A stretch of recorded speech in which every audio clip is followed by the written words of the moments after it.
வணக்கம், வணக்கம். நான் அஸ்ட்ராலஜி புரொஃபசர் டாக்டர் விமலன். என்ன சொல்றதுன்னே தெரியலைங்க. ஒரு 10 வருஷமா ஜோதிடத்துறை எப்படி போயிருக்கும்? நான் ஒரு 4000 பேருக்கு மேல டிப்ளோமால இருந்து பிஹெச்டி வரைக்கும் சேர்த்தேன். எல்லாருக்கும் குடுத்தாய்ங்க. நான் பிஹெச்டி குடுக்கறதுக்குள்ள எனக்கும் அதுல விருப்பம் இல்ல. நான் வெளிய வந்துட்டேன்னு வைங்க.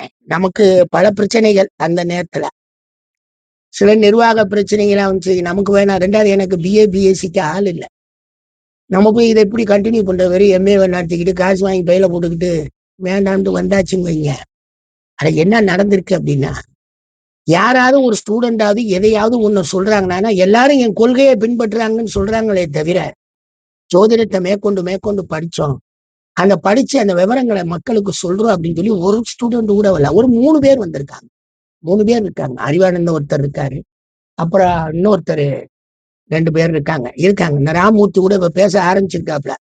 பாப்போம் என்ன பேசி வராருன்னு நம்ம சேவூர் ராமூர்த்தி. நான் பேசி வெளியே வாங்க அஸ்ட்ராலஜியை பேசி வரணும். அதுக்குள்ள பார்த்தா அந்த அவர் பெரிய பேராசிரியர், இவர் பெரிய பேராசிரியர் பூரா பொய்யா சொல்லி கொடுத்துருக்காங்க. ஒரு அம்மா என்னடான்னா தியாஜியத்துல திருமண பொருத்தம் பார்க்கணும், தியாஜியத்துல பிறந்தவங்களுக்கு அப்படின்றதுலாம் நான் கேட்காதது, நான்லாம் பார்க்காததுங்க. தியாஜியம் எல்லாம் எதுக்குங்க கொடுத்தோம்? நாங்க முகூர்த்தம் குறிக்கிறதுக்கு லக்ன தியாஜியம், வார தியாஜியம், திதி தியாஜியம், நட்சத்திர தியாஜியம்னு 4 தியாஜியம் பஞ்சாங்கத்துல கொடுத்துருப்போம். குறிப்பிட்ட நாளிகையில இருந்து 4 நாளிகை அப்படின்னு நான் இதுக்கு இருக்கும். திதிக்கும் நட்சத்திரத்துக்கும் இருக்குல்ல இருக்குல்ல தியாஜியம்னே அது அழகா போட்டிருப்போம். அது எதுக்கு போட்டிருக்கோம் அப்படின்னு கேட்டீங்கன்னா, நான் முகூர்த்தம் குறிக்கிறதுக்கு அது உபயோகப்படுது. திதி தியாஜியம், அப்புறமேல் உங்களுக்கு நட்சத்திர தியாஜியம், அப்புறம் லக்ன தியாஜியம் அரை நாளிகை, அதுக்கப்புறமேலும் வார தியாஜியம், இது 3/4 நாளிகை வார தியாஜியம், இதெல்லாம் 4 நாளிகை, லக்ன தியாஜியம் அரை நாளிகை. அது நடுவுல முதல்ல கடைசியிலேன்னு இருக்கட்டுங்க. இது யாரு பார்த்தாலும் சொல்லலாங்க. இதை சொல்லி நான் பொருத்தம் பாருங்கன்னு சொன்னா ஏற்கனவே மக்கள் ரொம்ப சிரமப்படுறாங்க. தமிழக மக்கள் ஜோதிடத்தை சிக்கி சின்னாபின்னமாக்கிட்டு இருக்காங்க. அவன் சொல்ற முடிவுதான் சரின்னு சொல்லிட்டு போயிட்டு இருக்காங்க பாருங்க. அந்த திருமண பொருத்தத்துல அதுலதான் வருத்தமா இருக்கு. நிறைய பேர் நல்ல ஜோசியர்லாம் நல்ல ஜோதிட பலன்கள்லாம் சொல்றாங்க. அது வேற. அந்த கதைக்கு நான் போவே இல்லை. புதுசா கண்டுபிடிச்சு புதுசா பொய் சொல்றேன்னு சொல்லி புதுசா ஏமாத்துறேன்னு சொல்லி ஏமாத்துறாங்க பாருங்க. அப்பதாங்க தமிழக மக்களை நினைச்சு வருத்தம் இல்லைங்க. நான் இறங்கிட்டேங்க. நான் இந்த ஜனவரியில இருந்து ஜோதிட கல்வியை தொடக்கிறேன். ஒரு மாதம், அதாவது ஒரு டிப்ளமோ கோர்ஸ் 6 மாசம் நடத்துறோம். ஒரு காலையில சனி ஞாயிறுல காலையில ஒரு 2.5 மணி நேரம், ஞாயிற்றுக்கிழமை காலையில 2.5 மணி நேரம், ஒரு மாசத்துக்கு 3 சனி ஞாயிறு அல்லது 3 மணி நேரம் கூட நடத்திக்குவோம். ஏன்னா 3 6 6 6 6 18 மணி நேரம், மாசத்துக்கு 18 மணி நேரம்னா 6 மாசத்துக்கு 100 சில்லறை மணி நேரம் வந்துடும். போதும். அதுக்குள்ள என்னால முடிஞ்ச ஒரு முக்கியமான தாட்டெல்லாம் சொல்லிட்டு பகுதியாக தெரிஞ்சுக்கிறதுக்கு புக்குகளை வாங்கி படிச்சுக்கங்கன்னு சொல்லிட்டு முக்கியமான விஷயம் சொல்லணும். ஏன்னா ஜோதிடம் போற போக்கு தேடா போயிருச்சு. மாசத்துக்கு 2000 ரூபாய் மேனைக்கு 6 மாசத்துக்கு ஒரு 12,000 ரூபாய் ஃபீஸை வாங்கிட்டு எல்லாரையும் ஜோசியராங்க. படிச்சு ஜோசியராகட்டும். அந்த இது ஏங்க எப்ப அதை திறக்க முடியலைங்க. நான் என் நண்பர் ஒருத்தர் ஹரிபாஸ்கர்னு அவர் ஒரு இது ஆரம்பிச்சாரு. அது என்னது குரூப் ஒரு 120 பேரை சேர்த்திருக்காரு. 120 பேருமே டெய்லி வீடியோ போறான். பூரா பேரும் பரிகாரம், அதை செஞ்சா எப்படி, இதை செஞ்சா எப்படி, அதுக்கு எப்படி, இது எப்படின்னு பொய்யா பேசுறான். நமக்கு வருத்தம். அந்த குரூப்ல இருந்து நேற்று வெளியே வந்துட்டு, ஐயா என்னைய ஆள விடுங்கய்யா, நமக்கெல்லாம் முடியாது. எவ்வளவுதான் பொய் கேட்கறது? அதனாலதான் நான் யார் வீடியோவும் பார்த்தது இல்லைங்க. அவ்வளவா பாக்குறது கிடையாது. என்னைய ஒருத்தர் முட்டாள்னு சொன்னேன். அவன் வீடியோ பார்த்து அவனுக்காக 25 வீடியோ போட வேண்டிய சூழ்நிலைக்கு உள்ளானு. எதுக்கு அடுத்தவன் கணக்கு, அடுத்தவன் கதைக்கு என்னமோ நம்ம போறாங்க. மக்கள் எல்லாருக்குமே இந்த இது 1 2 3 4 5 ஏன்னா 7 9 11 எல்லாம் நடக்கும். 6 8 12 நடக்கிறவங்க இருக்காங்கல்ல. அவங்களும் அந்த மாதிரி ஆளுகள்கிட்ட தானே போய் சிக்கி சின்னாபின்னமாவாங்க. ஏன் கேட்குறீங்க? எக்கச்சக்கமான வருத்தங்களுடன் இருந்தேன் நேற்று. இன்னைக்கு வீடியோ போடுறதுல ஏன்னா பொதுவாக தான் போறேன். நிறைய தாட்டு சொல்லலாம். மக்களுக்கான ஜோதிடத்தை உருவாக்குவோம். இன்ட்ரெஸ்ட் உள்ளவங்க வரட்டும், இன்ட்ரெஸ்ட் உள்ளவங்க படிக்கட்டும். சாதாரண பணம் வாங்க, பூரா ஆன்லைன் கிளாஸ் தான். அழகா எடுத்து நடத்திடுவோம் ஜனவரியில இருந்து. ஒரு டிப்ளமோ. நாங்க ரொம்ப ஆராய்ச்சி போறோம்னா, அங்கிட்டு ஒரு 6 மாசம் வேணா ஒரு கோர்ஸ் வைப்போம். ரொம்ப நாளா ஒருத்தங்க நடத்திக்கிட்டு இருக்காங்க. என் ஸ்டூடெண்ட் ஒரு பொண்ணு மகாலட்சுமின்னு சொல்லி அதை நடத்திக்கிட்டு இருக்கிறது, அது பார்த்துக்கிட்டு தான் இருக்கேன். 19 எத்தனையோ பட்டமெல்லாம் கொடுத்துட்டாங்களாம். நீ நம்ம இன்ஸ்டியூட்ல இருந்து நீ கொடுத்துவோம். நான் கொஞ்சம் கீழே இறங்கிட்டேன். வேற வழி இல்லை. அந்த ஸ்டேட்டஸ் ப்ரொஃபஸருங்கிற ஸ்டேட்டஸுக்கு அப்படியே பார்த்தேன். ரிசர்ச் இதா கொண்டு போகணும்.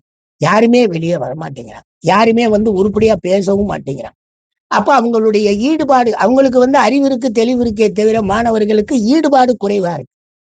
அப்புறம் பார்த்துக்குவோம் அப்படிங்கிற அந்த அசால்ட் குணத்துல யாருமே நம்மளோட சேர்ந்து, நான் ஒருத்தன் தான் பேசிட்டு இருக்கேன். நமக்கு ஒரு ஸ்டூடெண்ட் ஆதரவாக அறிவானந்தம் பேசுற, வேற ஒன்றும் பெருசா பேசல. என்னைய கோளாறு சொல்றது, ரிஷி மூலம் நதி மூலம் எல்லாம் அறிஞ்சு என்னைய கோளாறு என்னைய கோளாறு கண்டுபிடிச்சு எனக்கு என்ன ஆகும்?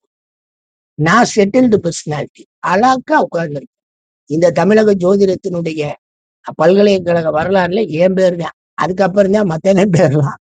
நம்ம தான் 32 புக்கை போட்டு வச்சிருக்கிறோம். டெக்ஸ்ட் புக் அதெல்லாம் வாங்கினாங்கலாம், விட்டாங்கலாம், என்னமோ பண்ணாங்க. நான் வேலை செஞ்சோம்ல, கர்ப்பகத்திலையும் செஞ்சோம், ஜாஸ்திராலையும் செஞ்சோம், காமராஜ்லையும் வேலை செஞ்சோம். இருக்கட்டும். ஆனாலும் இதை ஆரம்பிக்கலான்னு ஐடியா. என்னங்க போற போக்க பார்த்தா கண்டதெல்லாம் குப்பையெல்லாம் உள்ள வருது. அவர் ஆசிரியர், அதுல பேராசிரியர்னு வேண்டுகிட்டு எங்க திதி சூன்யம், திதியிலையும் கர்ணத்திலையும் என்னங்க பலன் சொல்லியிருக்கு? திதியில சொல்வேன், கர்ணத்துல சொல்வேன், அதுல சொல்வேன், பஞ்சாங்கத்துல சொல்வேன்னு சொல்லி அது ஒரு பொய் கூட்டம் அலையுது. அதை ஏங்க பலன் நடக்கிறத 12 பாவத்துல பிரிச்சுட்டோம். 12 பாவ செயல்களையும் கோள்கள் தங்களுடைய குணத்தின்படி நடத்துதுன்னு சொல்லியாச்சு. அதை நடத்துறப்ப அதனுடைய நட்சத்திர சாரம் என்ன, அந்த பாவம் என்ன, ஒரிஜினல் பாவம் என்ன? பாவ மத்தியமம் கிடையாது. அஸ்ட்ரோவிஷன்ல எல்லாம் பாவ மத்தியமம் போடுறான், கிடையாது. பாவ பிகினிங் தான். அது இந்த கேபி சாப்ட்வேர்ல அப்படிதான் கொண்டு போவாங்க. பாவ பிகினிங்ல கொண்டு போகணும் அப்படி. அதான் உண்மையும் கூட. ஒரு குழந்தை பிறந்தது தானங்க நமக்கு புள்ளி, தொடக்க புள்ளி அதுதானே. இவங்க மத்தியம வச்சுக்கிட்டு, அது அந்த காலம் ஸ்ரீபதி பத்தேதி. அது அந்த காலத்துல 1000 வருஷத்துக்கு முன்னாடி அவர் கண்டுபிடிச்ச அடிப்படையில் அவர் சொல்லிட்டு போனார். மாடர்னா மாறும்போது உண்மையிலேயே உள்ள அழகான கணிதங்களை கொண்டு வந்து கொடுத்து, இன்னைக்கு வரைக்கும் நான் ப்ரெடிக்ஷன் சொல்றேங்க. என்னை யாரையும் கள்ள கொண்டு எரியலைங்க. இன்னைக்கு வரைக்கும் ப்ரெடிக்ஷனை வீடியோல தாங்க கொடுக்குறேன். இந்த வீடியோல இவர் சொன்னது தப்புன்னு சொல்லி ஒருத்தர் கூட, ஒரு கஸ்டமர் கூட சொன்னது இல்லைங்க. ஏன்னா நானு கரெக்டா ஜோதிடம் சொல்றேன். அதை விட்டுட்டு அதுக்கு அடுத்தாப்புல எந்த ஸ்டெப்லையும் ஏறல. இந்தா இப்போ நெத்தியில குங்குமம் சந்தனம் எல்லாம் நான் இப்ப என்னுடைய பிஹெச்டி வாங்கும் போதுல என்னுடைய போட்டா பேஸ்புக்ல பாருங்க, கவர் போட்டால அழகா குங்குமம் வச்சிருந்தேன். அவங்க பர்னாட்ட கவர்னர்ட்ட பிஹெச்டி வாங்கும்போது நான் வாங்கினதுல எத்தனையோ பேருக்கு போறாம, அது வேற கதை. ஏன்னா உழைச்சோம்ல 5 வருஷம்ல, இந்த உழைச்சிருக்கோம்ல. சும்மாவா உழைச்சா? எவ்வளவு வேலை பார்த்து வச்சிருக்கான். கொஞ்சம் நெஞ்சமா பண்ணி வச்சிருக்க. வரலாறே நான் தான் எழுதியிருக்கேன். ஜோதிடவியலின் வரலாறுன்னு நான் தான் பிஹெச்டியில கண்ட இதெல்லாம் எங்கெங்கயோ தேடி பிடிச்சு கொண்டாந்து தகவல் கொடுத்தோம். இது வேற. எதுக்கு இதை சொல்ல வரேன் அப்படின்னா, உழைக்கணுங்க, உண்மை பேசணுங்க. பணம் சம்பாதிக்கிறது என்னமோ வாங்கினா வேணாங்க. அதுக்காக கத்துக் கொடுத்த ஆசிரியர் சொன்னாருன்னு சொல்லி கண்ட கண்ட குப்பைகளை எல்லாம் அவன் சொல்லிட்டு போயிடும். அவனுக்கு என்ன தெரியும்? அவனுக்கு காசுதான் பிரதானம். அவன் சம்பாரிச்சுட்டு போயிடுறான்.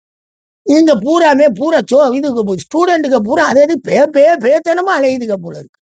சரி சொல்லி கொடுப்போம். வேற வழி இல்லை. நம்ம தான் சாட்டை எடுக்கிற, நம்மளே சொல்லி கொடுப்போம். நான் 2 லட்சம் ரூபா வாங்கினாருங்க. 2 லட்சம் ரூபா சொல்லி கொடுக்கறதுக்கு வாங்கினார். பாருங்க, 6 மாச கோர்ஸை நீங்க 12,000 கொடுத்தா போதும், உங்களை ஒரு ஜோசியரா மாத்துவோம், ஒரு அடிப்படை அறிவுடன் கூடிய ஜோசியரா மாத்துவோம் அப்படிங்கிற அந்த எண்ணத்துக்கு வந்தாச்சு. வேற வழியும் இல்லைங்க. ஏன்னா முந்தா நாள் தான் அப்படியே ஷாக் ஆயிட்டேங்க அந்த வீடியோ கேட்டு. தியாகியத்தில் திருமணம் பொருத்தம் அப்படின்னா எப்படி இருக்கும்? அப்ப பூரா நாசமா போயிருக்கு. அதானே உண்மை. ஜோதிடத்தை குப்பை தொட்டியில கொண்டு போய் தூக்கி எறிஞ்சிட்டாங்க. ஏற்கனவே நம்மளை கழுவி கழுவி ஊத்துறாங்க பௌத்தறிவுக்காரங்க. அவங்களுக்கு பொழப்பே கிடையாது. அவங்களுக்கு எதுவுமே உண்மை. கடவுள் இருக்காருன்னு நீ சொல்ல, காமி பார்ப்போம்னா, அப்ப கடவுள் இல்லைன்னு நீங்க காமிங்க பார்ப்போம். உங்களால முடியுமா? நீங்க நினைத்தது நடக்காமல் இருக்கும்போது நீங்க நினைக்காதது அங்க நடக்குது இல்லையா? அந்த நேரத்துல அது யார் செய்யறா? நான் கடவுளை நம்புறவன் கடவுளுங்கிறான், இயற்கையை நம்புறவன் இயற்கைங்கிறான். உங்களுக்கு என்னங்க அதுல? ஜோதிடத்துல வந்து யாராவது கேட்டீங்களா வச்சுங்களா, அன்னைக்கு ஈவேரா எடுத்ததுக்கு காரணம் இதை சொல்லி பொழப்பு நடத்தினான், பரிகாரம் பண்றாங்க. இதை உண்மையிலேயே சரியான ஜோதிடமாக அவங்க சொல்றாங்கன்னா நான் அவங்க பக்கம் வருவேன் அப்படிங்கிறார். அவன் இவன் திருடுவேன், இவன் இந்த காலத்துல திருட போவேன் அப்படின்னு சொன்னா அந்த காலத்துல அவனை பிடிச்சி உள்ள வச்சிடலாமே. அது அவருடைய அறிவுக்கு தெரிஞ்சதை பேசினாங்க. பெரியார் சமூக போராளி. இன்றைக்கு நாமெல்லாம் சட்ட டவுசர் போட்டிருக்கோம்னா அவர் தான் காரணம். அது வேற. அவருடைய ஒரு சமூக போராளி வேற. அதுல இதெல்லாம் சேர்த்திருக்காரு. ஆனா இந்த உண்மைன்னு சொன்னீங்கன்னா நான் ஏத்துக்குவேன்னு வேற சொல்லிட்டு போனார். அந்த மாதிரி ஆள்கள்ட்ட இங்க பாருங்க, கொஞ்ச நாளைக்கு ஒரு 10 15 நாளைக்கு முன்னாடி ஒரு பெரியவர் முகம் பார்த்து ஜோசியம் சொல்றேன்னா அந்த பொண்ணை போய்கிட்டு கல்யாணம் அது ஏற்கனவே எனக்கு கல்யாணம்லாம் ஆகி போச்சுங்க. அப்படியே மூக்கு ஓட மாதிரி இதெல்லாம் எவ்வளவு. இவர் எதுக்கு அந்த வேலையை போய் பாக்குற? உங்க தொழில் என்னமோ ஜோதிடம், அது உங்களுக்கு அவருக்கு உள்ளது. அது எதுக்கு அங்க டிஆர்பியை ஏத்துறேன்னு சொல்லி ஜோதிடத்தினுடைய மானத்தையும் உங்களுடைய மானத்தையும் ஏன் வாங்கணும்? இதுதாங்க ஜோதிடத்தினுடைய மாண்பா இன்னைக்கு இருக்குங்க. உண்மையிலே அதை காப்பாத்துறதுக்கு வேற ஒருத்தர் கேட்டாரு, நீயா காப்பாத்த போறேன்? வேற யாருக்கு? வாங்க, காப்பாத்துறவங்க எல்லாம் வாங்கயா. உண்மையா நான் எல்லாரையும் சேர்த்துக்கிறேன். யார் யாருக்கு ஜோதிடம் தெரியுமோ அவங்க எல்லாம் வகுப்புக்கு வாங்க. முதல்ல நீங்க வாத்தியாராங்கிறதுக்கு நான் உங்களை ஜோதிடம் தெரியுமான்றதுக்கு உங்களை செக் பண்ணிக்கிறேன். ரைட், ஓகேன்னா வாங்க, நீங்களும் வகுப்படுங்க. நீங்களும் அதுக்கு உண்டான ரெமுனரேஷன் ஊழியத்தை வாங்கிட்டு போங்க. வேணான்னே சொல்லல. பட் உண்மையான ஜோதிடம் வளரட்டும். எல்லாரும் ஆதரவு கொடுங்க. ஜோதிடத்தை விரும்பும் நண்பர்கள் ஆதரவு கொடுங்க. வழி இல்லாம இருக்கக்கூடிய ஜோதிடத்தை ஒரு தொழிலாக உண்மையா பண்றவங்களும் ஆதரவு கொடுங்க. என் மாணவர்கள் செய்வாங்கன்னு பார்த்து இதுவரைக்கும் செய்யலைங்க. சரி, நம்மளாவது இனிமே செய்யணும். நன்றிங்க, ஆதரவு கொடுங்க. ஆனா நான் உண்மை ஜோதிடம் வளரட்டும். பொய் ஜோதிடம் 99.99% வளர்ந்து கிடக்கு. உண்மை ஜோதிடத்தை கொஞ்சம் வளர்ப்பா. கண்ட பிரிவு அதெல்லாம் வேணும். அடிப்படை ஜோதிடமே மனிதர்களுக்கு தேவையான அளவுக்கு பலன்கள் சொல்றதுக்கு வழி சொல்லி இருக்கு. அதுவே போதும். இந்த அங்க போனேன், இங்க போனேன், இதுல போனேன் வேணாம். நன்றிங்க, நன்றி. ஆன்லைன்ல தான் இந்த 1ஆம் தேதியில இருந்து அனௌன்ஸ் பண்ணிடுவோம். அது நிறைய பேசிட்டோம், வருத்தப்படுறாங்க, ஆரம்பிங்கன்றாங்க. சரி, நான் கொஞ்சம் ஹாயா இருந்தேன். வயசு இப்ப 64 ஆகி போச்சு. இனிமே என்னத்த ஹாய் எல்லாருக்கும் சொல்லி கொடுத்துட்டு போவோம். அவங்கவுங்க போட்டோம். நான் யூனிவர்சிட்டி போறதுக்கெல்லாம் என்னால முடியாதுங்க. அடிமை வேலை பார்க்க நம்ம தயார் இல்லைங்க. நமக்கு என்னங்க குறை? நல்ல கலை, நல்ல கலை நானா உருவாக்குனது. பல்கலைக்கழகத்துல யாரும் உருவாக்கல. டிபார்ட்மெண்ட்டை உருவாக்கி நடத்தி இத்தனாயிரம் பேருக்கு எல்லாம் கொடுத்து வச்சுட்டு அமைதியா வந்துட்டேன். காமராஜ் யூனிவர்சிட்டியில எல்லாம் வெறும் டிப்ளமோ கோர்ஸை எவ்வளவு எங்களை கஷ்டப்படுத்தினாங்க தெரியுமா? அதுல அங்க செக்ஷன் தான், சும்மா ஒரு கோர்ஸ், அவ்வளவுதான். அதுக்கு கோஆர்டினேட்டர் அங்க இருக்கிறவங்க யாரையாவது ஒரு ப்ரொஃபஸரை போடுவாங்க. டிபார்ட்மெண்ட்டும் கிடையாது, ஒருத்தரும் கிடையாது. நானே சும்மா என்ன கெஸ்ட் லெக்சரர் மாதிரி போயிட்டு வந்தாங்க எல்லாருமே. யாருக்கு அங்க அவங்க ஒரு அசிஸ்டன்ட் ப்ரொஃபஸர், ஒரு லெக்சரர் போஸ்ட் கூட கொடுக்கல. அந்த போஸ்டை அனுபவிச்சாலும் நான் தான் சாஸ்திரா. அதை அனுபவிச்சு அழகா அப்படியே டெவலப் ஆகி வந்துட்டோம். நீ கொஞ்சம் மக்களுக்கு சொல்லுவோம். நன்றிங்க, நன்றிங்க.